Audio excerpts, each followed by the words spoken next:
नमस्कार. मी पंजाब डक. मी आलोय नागपूरकडे, म्हणजे इकडे पूर्व विदर्भ आहे. तर इथं पीक प्रात्यक्षिक पाहण्यासाठी या ठिकाणी आलोय. आणि या ठिकाणून आता सुरुवातीला नागपूरकडे आहे म्हणून सुरुवातीला नागपूरच्या शेतकऱ्याला अंदाज येतो. तर हे पूर्व विदर्भामध्ये येते. तर नागपूरच्या शेतकऱ्याला अंदाज सांगू इच्छितो की आज मध्ये रात्रीच्याला तुमच्या नागपूर, वर्धा, भंडारा, गोंदिया, चंद्रपूर, यवतमाळ, अमरावती ह्या पट्ट्यामध्ये काय होणार आहे. आणखीन मध्ये आज 16, 17, 17 तारखेपर्यंत 3 दिवस दररोज वेगवेगळ्या जिल्ह्यात जोराचा पाऊस पडणार आहे. म्हणून नागपूर भागातल्या, नागपूर विभागातल्या शेतकऱ्यांनी हा अंदाज लक्षात घ्यायचा. म्हणजे पूर्व विदर्भातल्या शेतकऱ्यांनी अंदाज लक्षात घ्यायचा. त्याच्यानंतर पूर्व विदर्भाच्या बाजूला पश्चिम विदर्भ आहे. मग पश्चिम विदर्भामध्ये यवतमाळ जिल्हा, वाशिम जिल्हा, अमरावती जिल्हा, अकोला जिल्हा, बुलढाणा जिल्हा ह्या 5 जिल्ह्यातल्या शेतकऱ्याला सांगू इच्छितो की आज 15 सप्टेंबर, 16, 17 3 दिवस आणखीन जवळपास दररोज वेगवेगळ्या जिल्ह्यात, वेगवेगळ्या तालुक्यात तुमच्या भागामध्ये जोराचा पाऊस पडणार आहे. रात्री पडणार आहे, दुपार 2:30च्या नंतर हे देखील येणार आहे. म्हणून हा अंदाज पूर्व आणि पश्चिम विदर्भातल्या शेतकऱ्यांनी लक्षात घ्यायचा. आणि सगळ्यात महत्वाचं काय झालं की आता मराठवाडा, पश्चिम महाराष्ट्र आणि उत्तर महाराष्ट्र आता काय झालं की म्हणजे ह्या 2 दिवसापासून मराठवाड्यात तर पावसाने इतका धुमाकूळ घातलाय. मग मराठवाड्यात काय परिस्थिती राहणार तर तुम्हाला सांगू इच्छितो. हे परतीचा पाऊस आहे. मी म्हटलं होतं ना, परतीचा पाऊस काय होतो, जे भाग सुटला ना तिथं झोडपून काढतो. मग कोणता भाग सुटलेला होता, अहिल्यानगर सुटलेला होता, बीड जिल्ह्यातला काही भाग सुटलेला होता, कडाशीचा काही भाग सुटलेला होता. तर त्या भागाला आज देखील खूप पावसानं झोडपिलंय. आणि मराठवाड्यातल्या शेतकऱ्याला खास करून आज सांगतो की आज आहे 15 सप्टेंबर, 16, 17 आणि 18 आणखी 4 दिवस मराठवाड्यातल्या सगळ्या जिल्ह्यामध्ये दररोज वेगवेगळ्या तालुक्यात, वेगवेगळ्या भागात, वेगवेगळ्या गावात असा जोराचा पाऊस 4 दिवसात पडणार आहे. आतापर्यंत तुम्ही पाऊस इतका कधी पडलेला नाही पहिला. असा या 4 दिवसात पाऊस काय होणार आहे.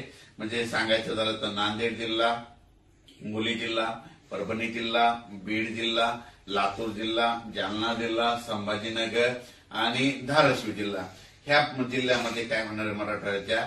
म्हणजे आज 15, 16, 17, 18 4 दिवस खूप जोराचा पाऊस पडणार आहे. त्याच्यानंतर 18च्या नंतर 19 नंतर काय होईल, थोडं म्हणजे उघाड भेटणार आहे 19 पासून. पण उघाड जरी झाली तरी काय होणार आहे मराठवाड्यात मात्र स्थानिक वातावरणातून जवळपास 21 तारखेपर्यंत, 21-22 सप्टेंबर पर्यंत थोडा भाग बदलत पाऊस पडणार आहे. म्हणून हे अंदाज लक्षात येतात. पण 18 तारखेच्या नंतर पावसाचा जोर मराठवाड्यातल्या ओसरणार आहे. पण स्थानिक वातावरण तयार होऊन काय होतं की म्हणजे 19, 20, 21 पर्यंत मराठवाड्यात पाऊस राहू शकतो. म्हणून मराठवाड्यातल्या शेतकऱ्यांचं त्यांचं सोयाबीन काढायला उडीद काढणं चालू. तुम्ही काय करायचं, दुपारी 2 पर्यंत काढायचं, वरी ढिगल मारायचा, 1 घंटा वाळला की झाकून ठेवायचं. अशी परिस्थिती केली तर तुमचं सोयाबीन उडीद हाताला लागेल. त्याच्यानंतर आपण काय करू, पश्चिम महाराष्ट्राकडे.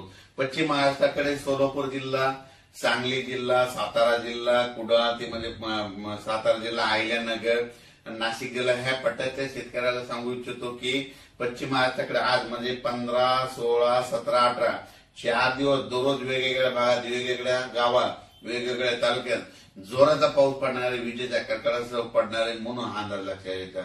म्हणजे विजा अशा असतील की ह्या विजा कडकड वाजणार नाही. असं वेगळं असं बँडचा जसा आवाज येतो ना तशा विजाचा आवाज येईल. म्हणून तुम्ही काय करायचं, ह्या 4 दिवस जरा सतर्क करायचं. म्हणजे पश्चिम महाराष्ट्रात देखील जोराचा पाऊस पडणार आहे. जोराचा पाऊस पडल्यामुळे काय होणार आहे, नद्याला पाणी येणार, नद्याला पूर येणार. त्याच्यामुळे मांजरा धरणाचं पाणी सोडावं लागेल, माजलगावच्या तळ्याचं देखील पाणी सोडावं लागेल. त्याच्यानंतर पुण्याकडे पाऊस पडणार आहे म्हणून खडकवासलाचं पाणी सुटेल. त्याच्यानंतर ते पाणी तिकडे खाली सांगलीकडे जाईल. नद्याच्या पाण्याच्या पातळीत वाढ होणार आहे. म्हणून सातारा, सांगली, कोल्हापूर, सोलापूरच्या शेतकऱ्यांनी हा अंदाज लक्षात घ्यायचा. आणि पुणेकरांनी देखील आजच बघा तुम्ही 15 तारखेपासून तुमच्या तिकडे जोराचा पाऊस सुरू होणार आहे. म्हणून हे पुणेकरांना देखील अंदाज लक्षात घ्यायचा. म्हणजे पुणेकरच नाही तर सांगायचं झालं तर पश्चिम महाराष्ट्रातील सगळ्या शेतकऱ्यांनी 15, 16, 17, 18 4 दिवस जोराचा पाऊस वेगवेगळ्या भागात पडणार आहे. म्हणून हे अंदाज लक्षात घ्यायचा. आता त्याच्यानंतर आपण उत्तर महाराष्ट्राकडे. उत्तर महाराष्ट्रातल्या शेतकऱ्याला सांगू इच्छितो की नाशिक जिल्हा, इगतपुरी, त्याच्यानंतर नंदुरबार, धुळे, जळगाव तुमच्याकडे म्हणजे उद्यापासून 16, 17, 18 म्हणजे 16, 17, 18 आज देखील 15ला देखील आज पाऊस आहे. पण 16, 17, 18ला नंदुरबारकडे तिकडे पाऊस जाणार आहे. म्हणून उत्तर महाराष्ट्रातल्या शेतकऱ्यांनी, 4 जिल्ह्यातल्या शेतकऱ्यांनी हा अंदाज लक्षात यायचा. आणि हा परतीचा पाऊस आहे आणि परतीचा पाऊस काय करतो सगळ्याला झोडपून काढतो म्हणून हे लक्षात यायचं. याच्यानंतर आता हे झालं परतीचा. मग याच्यानंतर परत शेतकऱ्याला माझी विनंती आहे की तुम्ही काय करा, 18च्या नंतर काही काही भागात थोडं उघड भेटणार आहे, पण त्याच्यानंतर काय होणार आहे 24 तारखेच्या नंतर म्हणजे 25, 26, 27 तारखेच्या दरम्यान परत राज्यात पावसाचं वातावरण तयार होणार आहे म्हणून हे देखील अंदाज लक्षात घेतात.